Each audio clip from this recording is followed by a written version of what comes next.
السلام علیکم درنو لیدونکو، نن تاسې ته د یوې پیغلې په زړه پورې داستان لرم.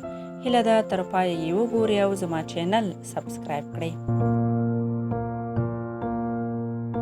یوه نجلۍ کیسه کوي، وایي چې زما او د هغه د جدایۍ کال پوره شو.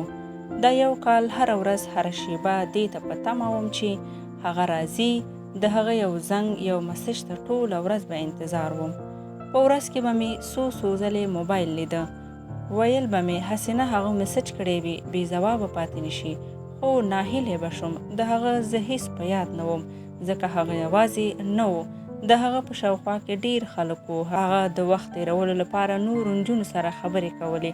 خپل وخت یې تېراوه، خو ما د هغه په یاد شپه او ورځ تباه کوله.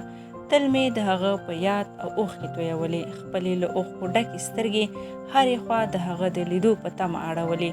خو هغه دومره ظالم و چې زما د مات زړه یوه پوښتنه یې ونه کړه. زما اوښکې یې ونه لیدې، خو زه تر ننه د هغه په تمه یم. تر ننه یې لارې څارم.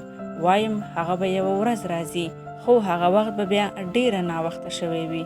ما به خپل وجود له لاسه ورکړی وي. د یو مات زړه سره به مې ژوند مخ ته وړی وي. د هغه راتګ ته به هیڅ خوشحاله نه یم. شاید د هغه راتګ ته به هیڅ خوشحاله نه یم. شاید د هغه په لیدو به مې هیڅ زړه درزا ونه کړي.